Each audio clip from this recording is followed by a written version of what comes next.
Oh, good morning, everybody. How we doing? Spectre here for another edition of Midnight Rider. Good to have you aboard here this morning, almost afternoon, here on a Wednesday, hump day. Didn't want to cloud up what we normally do in our 5x5 channel here, which you can catch a little bit later on. Wanted to spend a little bit of time talking about a couple things that have come through in the last 24-48 hours in regards to the old JBS meat supply stuff going on, what's been going on there. And then, of course, the leakage, or FOIA request, rather, of old Fauci's emails. So that's what we're going to touch upon here for just a little bit, and we'll see you back here on the other side.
As the saying goes, get woke, go broke.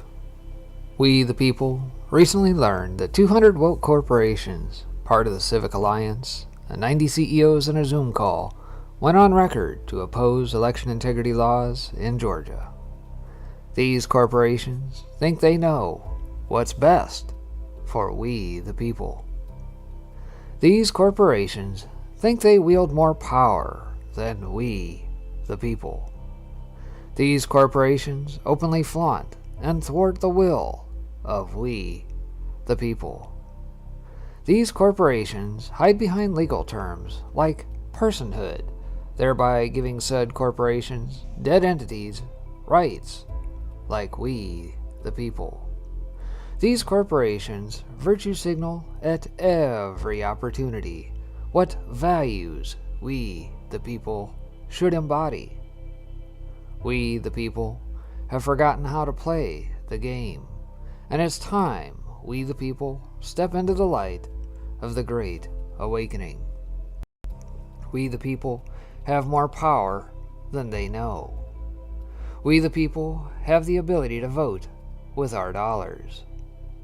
We, the people, have had enough of the fraud and are collectively throwing up the window and yelling, "We're mad as hell, and we're not going to take it anymore." We, the people, keep our tongues from evil and our lips from speaking lies, while these corporations have given their mouths to evil and their tongues frame deceit.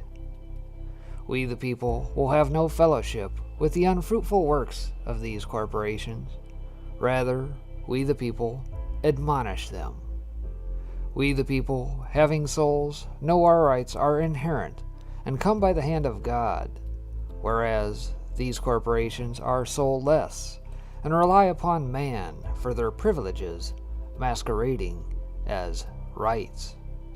We, the people, will continue to witness the destruction of the old guard, and we, the people, will build around, through, and without these corporations. So help us God.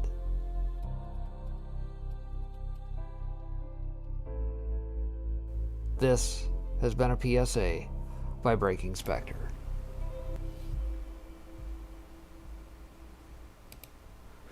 Alright, welcome back everybody. Appreciate you guys tuning in here this morning on this Wednesday, now the second day of June edition of Midnight Rider. Appreciate you tuning in as always. We're going to jump right into it here. As alluded to, I'm going to talk a little bit about this JBS cyber attack that took place, and I find this very interesting. Number one, this takes place shortly after we had the Colonial Pipeline stuff. And of course, if you flash back to the beginning of February, the whole Texas saga, that's yet now 2, 3, maybe more cases of where critical, I would say, critical infrastructure, supply lines and that have now been attacked, whether it be electricity, electrical grid, whether it be pipelines, or whether it be food supply. And of course, if you think of how folks in that typically try to institute socialism/communism, how do you bring people to heel? Well, you take away their food supply, don't you? Well, JBS succumbed to that yesterday, and this was the news out of Zero Hedge. It says JBS shutters all U.S. meat plants as cyber attack jeopardizes food supply. And that headline changed a couple of times throughout the day yesterday. It started off a cyber attack hits JBS global meat processing operations. Updated about midday yesterday or so, U.S. meat supply under threat as the cyber attack spreads across JBS plants nationwide until we finally arrived at the latest headline that we have here. This was updated about 8 o'clock-ish last night Eastern Time. Says the USDA has released an important update about the Biden administration's steps to mitigate potential supply constraints and price surges following JBS's ransomware attack. Again, this just on the heels of the Colonial stuff. No word yet, and I'll update what has come through here today yet on whether or not any sort of ransom was actually paid. It says, as noted earlier today by the White House, USDA is aware of the ransomware attack against JBS, which is affecting the company's operations, including its facilities in the United States. USDA continues to work closely with the White House Department of Homeland Security, JBS USA, and others to monitor the situation closely and offer help and assistance to mitigate any potential supply or price issues. As part of that effort, USDA has reached out to several major meat processors in the United States to ensure that they are aware of the situation, encouraging them to accommodate additional capacity where possible, and to stress the importance of keeping supply moving. USDA has also been in contact with several food, ag, and retail organizations to underscore the importance of maintaining close communications and working together to ensure a stable, plentiful food supply. USDA will continue to encourage food and ag companies with operations in the United States to take necessary steps to protect their IT and supply chain infrastructure so that it is more durable, distributed, and better able to withstand modern challenges, including cybersecurity threats and disruptions. So walking this back to about a 7 o'clock-ish update yesterday, Bloomberg News reports an official at the United Food and Commercial Workers has indicated all JBS U.S. meat plants have been shuttered due to a ransomware attack over the weekend. According to CBS News, JBS has halted operations at 13 of its processing facilities. A complete list of the plant closings is shown below. And here we can see from Arizona to Utah to Colorado, Nebraska, Texas, pretty much all throughout the Midwest, Minnesota, Wisconsin, Michigan, Iowa, Illinois, looks to be Tennessee, maybe part of Kentucky, as well as Pennsylvania there. I guess that's just Kentucky, but nonetheless, there's the 13 facilities supposedly affected by this ransomware attack. The threat to the United States food supply, as the world's largest beef company controls about a quarter of the U.S. beef market. If JBS cannot slaughter cattle or hogs over a sustained period, or perhaps in a matter of days, shortages could develop and prices may spike. Take note of what happened 3 weeks ago during the Colonial Pipeline Company's ransomware attack, resulted in shortages, soaring gas prices, and panic hoarding. As millions of Americans sit down for dinner this evening, the news will fill them in on the JBS ransomware attack. Already, search trends for meat shortages are skyrocketing. And of course, that brought to us by the old Google Trends, which you can kind of see their large uptick. So when does panic hoarding begin? Well, walking that back to yesterday afternoon's 2 o'clock-ish update, Americans across the country are increasing Googling meat shortage as the afternoon progresses following the news of the JBS ransomware attack. Now, here are some of the analytics per Google. Again, backing up, says reports continue to trickle out, this time with Bloomberg. JBS, the world's largest meat supplier, has suspended operations at 10 plants after a ransomware attack. Obviously, that was updated to all 13 here. And of course, backing that up further, the White House has confirmed JBS, the world's largest meat supplier, was the victim of a ransomware attack over the weekend. Flashing down through that a little bit, retailers and beef processors are coming from a long weekend and need to catch up with orders, Steiner Consulting Group said in its daily livestock report. If they suddenly get a call saying that product may not deliver tomorrow or this week, it will create very significant challenges in keeping plants in operation and the retail case stocked up. Bloomberg points out JBS closed meat processing facilities in Utah, Texas, Wisconsin, and Nebraska, and eliminated shifts at Iowa and Colorado shifts on Tuesday. Interesting. And so here we back this up to the original article here, which was talking about it at the beginning of the day yesterday.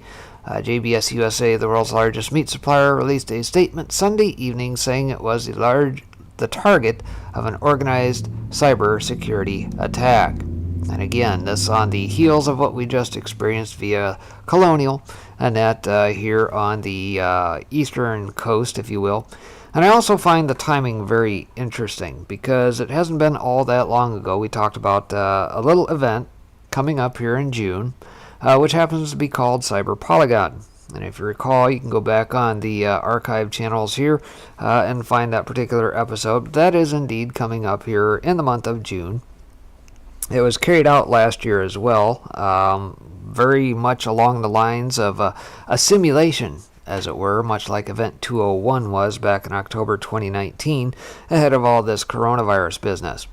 So, that being said, are we witnessing the playing out of a scenario, or wargaming, if you will, as it portends to Cyber Polygon? I don't know. Hard to say. We'll have to keep our eyes on it. That being said, walking that forward to today, we find out JBS says significant progress after ransomware attack, set to reopen meat plants Wednesday. And I presume that means today. JBS SA, the world's largest meat producer, released a statement in the overnight session stating significant progress has been made to resolve a ransomware attack that paralyzed its U.S. operations and some plants in other countries. Our systems are coming back online, and we are not sparing any resources to fight this threat, JBS USA CEO Andre Nogueira said in a statement. Given the progress our IT professionals and plant teams have made in the last 24 hours, the vast majority of our beef, pork, poultry, and prepared food plants will be operational Wednesday, Nogueira said. The cyber attack forced the shutdown of all JBS US beef plants, which account for almost a quarter of American supplies. On Sunday, the 30th of May, JBS USA determined that it was a target of an organized cybersecurity attack, affecting some of the servers supporting its North American and Australian IT systems, JBS said at the time. And here we see a depiction of all of their facilities. Again, the map shown on the previous article presumably must have only highlighted their beef plants and I suppose where most of these red dots lie, I guess. The shuttering raises concern about food security as hackers increasingly target critical commodity-linked companies. White House Deputy Press Secretary Karine Jean-Pierre said Tuesday that the hacking group behind the attack is likely based in Russia. And of course, boy, it sounds an awful lot like what we saw through SolarWinds, with absolutely no proof whatsoever. It's just a typical narrative. But coincidentally, Cyber Polygon, on the other hand, did actually rely upon using Russian assets as part of that exercise. Very, very interesting. The White House is engaging directly with the Russian government on this matter and delivering the message that responsible states do not harbor ransomware criminals, she said. 3 weeks ago, another ransomware attack brought down Colonial Pipeline, operator of fuel pipelines in the East Coast. It was targeted by a group called DarkSide, which, by the way, not very many people, even in the dark web, had ever heard of, presumably linked to the FBI, potentially, and allegedly. We'll leave it at that. Do your research. While JBS soothes fears of potential meat shortages and soaring food prices, there has yet to be a statement released by the company indicating all systems are operational. Well, what else is interesting about old JBS? You head over to oldfinance.yahoo.com, look up their ticker, JBSSA. There you can find it right there. Currently running about $30.67 or so a share. But what is interesting is who are the institutional holders of JBS, and also why I continue to show the woke corporations and the ideology behind them. The major holders, here you see kind of the breakdown right there. And of course, 67.44% are shares held by insiders, 17 or so percent held by institutions. But look at the institutions behind them. First couple big ones, iShares, Euro Pacific, but then you get to Vanguard International Stock Index, Vanguard International Stock Index Total, followed by Fidelity. Here's another Fidelity. So those are your institutions that are holding many millions, hundreds of millions of shares behind this. And don't think for a second, folks, that the Vanguards, the Fidelities, and the like, the BlackRocks, and that aren't woke corporations trying to push their agenda through. Think that through, folks. Let that sink in. All right, flashing over to Fauci. What has been going on there? Yesterday, we get word out of Zero Hedge. Fauci emails reveal damage control scramble after Zero Hedge spotlights man-made COVID-19 theory. And I will say, since the beginning of last year, when all this business broke, Zero Hedge has been somewhat at the tip of the spear in regards to this, because if you flash back to late January, February last year, they were one of the first ones to pontificate and put out there the fact that this may have been leaked, as well as plenty of detail to suggest that. And lo and behold, it was a little too much truth at the time for the Twitter sphere and the Mockingbird media, because, at the time, Zero Hedge had to pay a little price, have their Twitter handle on that knocked off old Twitter until about July, when they says, it was a casual mistake.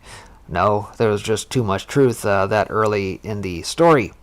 Can't be getting too far ahead of the course here.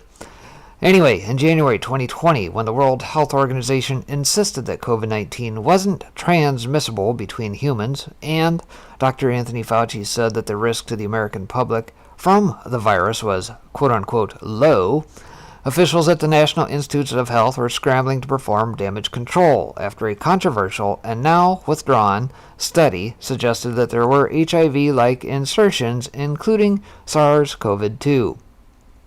And yes, that is one of the things that they highlighted in said article from last year.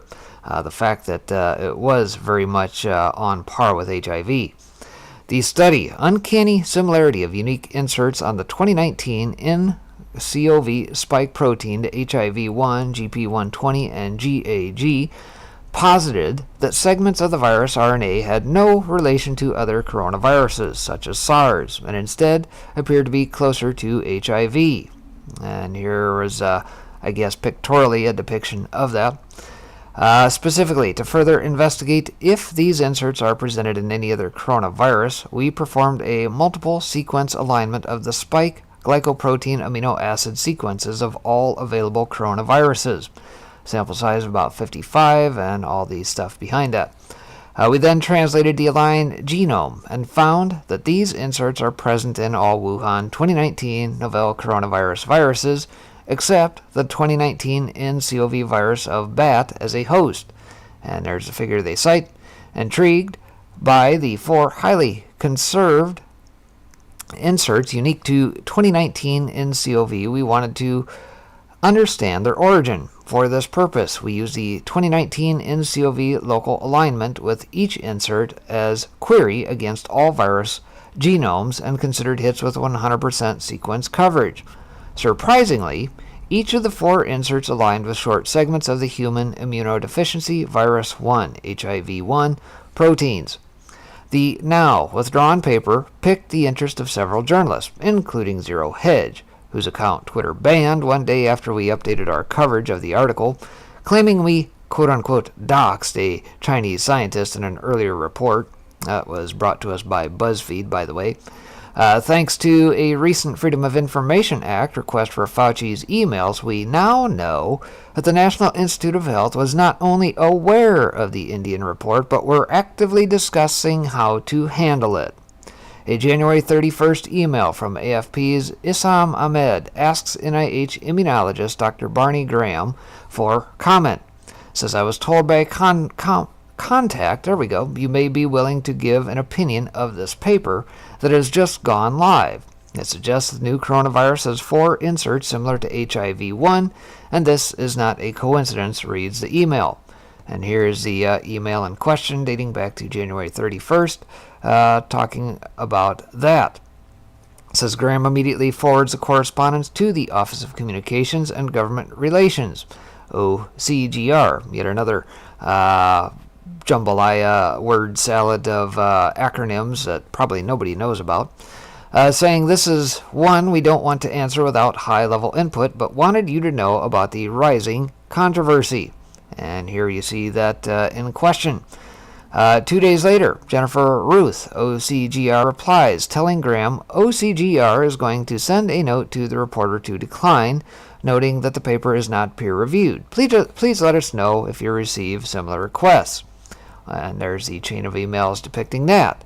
It says, that same Sunday morning, Fauci is looped in with Sir Jeremy Farrar, forwarding Zero Hedge's article after mentioning how World Health Organization Director Tedros Adhanom and the organization's cabinet chief were in conclave, ostensibly on how to manage the narrative, noting if they do not prevaricate, BS the public, I would appreciate a call with you later tonight or tomorrow to think how we might take forward.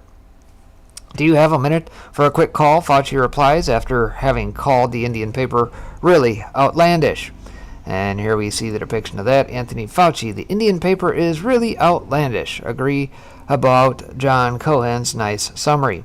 And here's a link to all of the emails that have now been released. Just continues on Twitter, says, wow, Zero Hedge gets mentioned, Jeremy Farrar. And here you see that per the link to the article dating back to last year. Says, of course, the Indian paper was quickly withdrawn by its authors, and the notion that COVID-19 could have been man-made was rendered radioactive for a while. In April of last year, Dr. Luc Montagnier, winner of the Nobel Prize for Medicine in 2008 for discovering HIV as a cause of the AIDS epidemic, claimed that SARS-CoV-2 is a manipulated virus that was accidentally released from a laboratory in Wuhan, China. With my colleague, biomathematician Jean-Claude Perez, we carefully analyzed the description of the genome of this RNA virus, explains Luc Montagnier, interviewed by Dr. Jean-François Lemon for the daily podcast at Pourquoi Docteur, adding that others have already explored this avenue. Indian researchers have already tried to publish the results of the analyses that showed that this coronavirus genome contained sequences of another virus, the HIV virus, AIDS virus, but they were forced to withdraw their findings as the pressure from the mainstream was too great. The plot thickened further, as a study by Chinese scientists published in May 2020 found that the novel coronavirus uses the same strategy to evade attack from the human immune system as HIV. Then, last June, former MI6 head Sir Richard Dearlove said he believes COVID-19 is a man-made virus which contains inserted sections that accidentally escaped from a Chinese laboratory, according to the Telegraph. But Sir Richard, 75, pointed to a scientific paper published this week by a Norwegian-British research team who claimed to have discovered clues within COVID-19's genetic sequence, suggesting key elements were inserted and may not have evolved naturally. Entitled A Reconstructed Historical Etiology of the SARS-CoV-2 Spike, the View study, seen by the Telegraph, suggests that the virus is a remarkably well-adapted virus for human coexistence, and is likely to be the result of a Wuhan lab experiment to produce chimeric viruses of high potency. The paper concludes, henceforth, those who would maintain that the COVID-19 pandemic arose from zoonotic transfer need to explain precisely why this more parsimonious account is wrong before asserting that their evidence is persuasive, most especially when, as we also show, there are puzzling errors in their use of evidence. That, according to the Telegraph. The Australian government cancelled further development of a COVID-19 vaccine in December 2020 after several trial participants had false positive tests for HIV. Who'da thunk, right? More recently, 2 European virologists say they found genetic fingerprints which prove COVID-19 was man-made. AntifaBook.com highlights on Twitter, breaking early Fauci emails from February 2020 about gain-of-function experiments abroad. And they've apparently dubbed this Fauci leaks, and that by hashtag on Twitter. British professor Angus Degley, best known for creating the world's first HIV vaccine, and Norwegian virologist Dr. Birger Sorensen, chair of pharmaceutical company Immunor, who has published 31 peer-reviewed papers and holds several patents, wrote that while analyzing virus samples last year, the pair discovered unique fingerprints in the form of 6 inserts created through gain-of-function research at the Wuhan Institute of Virology in China. They also conclude that SARS coronavirus 2 has no credible natural ancestor, and that it is beyond reasonable doubt that the virus was created via laboratory manipulation. And here's the conclusion in that they have drawn from the paper there. It says, we can only imagine what the NIH and Fauci are saying about this theory now. And Zero Hedge tweet says, hey Tony, can we have a word? And yeah, obviously a little vindication for Zero Hedge, again being at the tip of the spear at the very, very early onset. Again, that was a little bit too much truth for the time, because obviously they needed this coronavirus to do their nefarious deeds in carrying out the stealing of an election. I mean, how in the world are they going to steal an election if we can't have lockdowns and if we can't impose masks to shut people up? And, oh, by the way, wipe out the middle class and shut down your businesses, all based on a fraud, right? Isn't that exactly what has happened here in front of us? It's being laid bare, albeit 1 year later. All of this is being revealed. We knew this at the onset. Everybody else is just now catching up. Doesn't matter if it's Mockingbird media. Doesn't matter if it's social media. They're all in on it. All in on it. Every last one of them. They're complicit. That being said, what has happened here today? More in that regard. Obviously, this trove of emails is probably going to be with us for a while, and we're going to get a lot more revelations. This out of Summit News today, per Steve Watson. It says, email, researcher who funded Wuhan lab admitted to manipulating coronaviruses, thanked Fauci for dismissing lab leak theory. And again, last Thursday, if you're with me over on the soapbox, I talked about the headlines that have come through from a lot of the Mockingbird media, from Washington Post to NPR to CNN to MSNBC 1 year ago versus where we're at now. Good thread. Put all that together. You can find it here on the archive channels. Now we see where that came from, right? Fauci's emails have been released via FOIA. And of course, Dr. Fauci's emails have been released via a Freedom of Information Act request. And there's some pretty interesting stuff in them, particularly one email where a researcher who funded the Wuhan Institute of Virology thanks Fauci for publicly dismissing the lab leak theory early on during the pandemic. Right? Again, it's all about narrative shaping, folks. These people don't give a damn about science. They have their version of political science, maybe, but this isn't about science at all.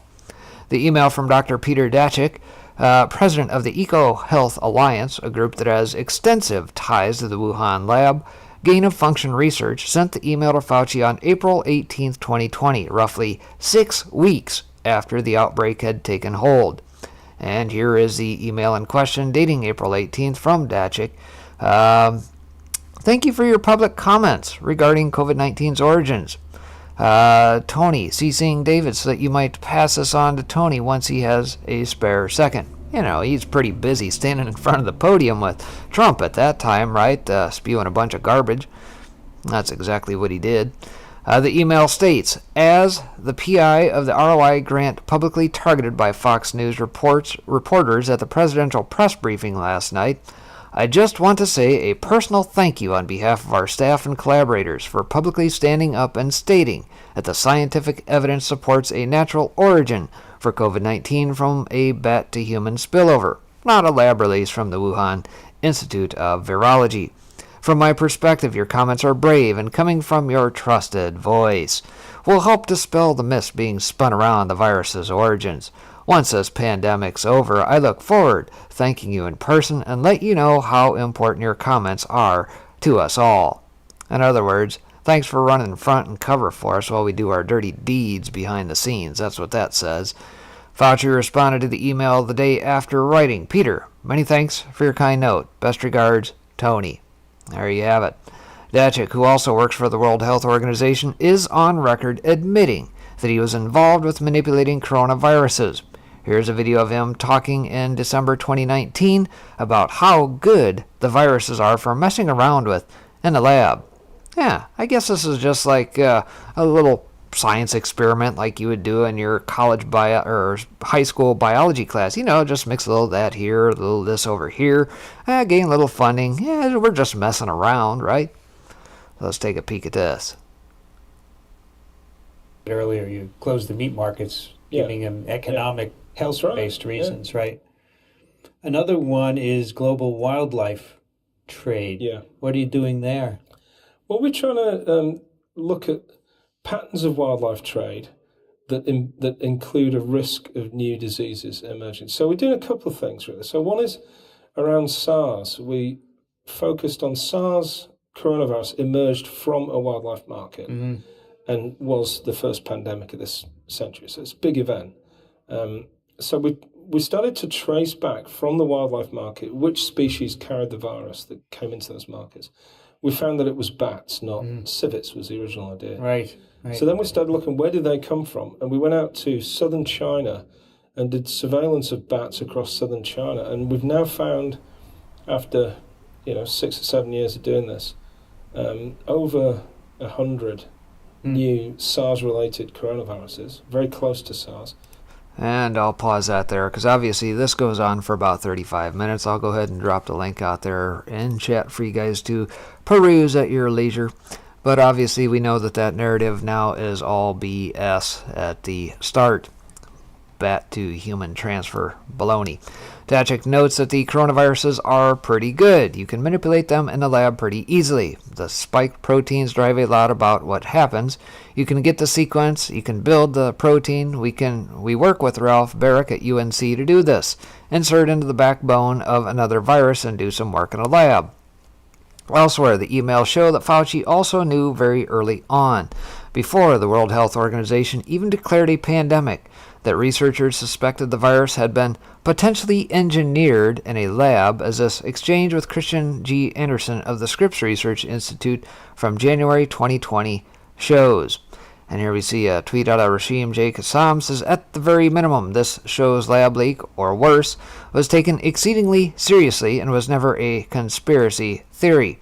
At the maximum, it opens up questions of an unprecedented global cover-up. Either way, establishment politicians and corporate media look worse than ever."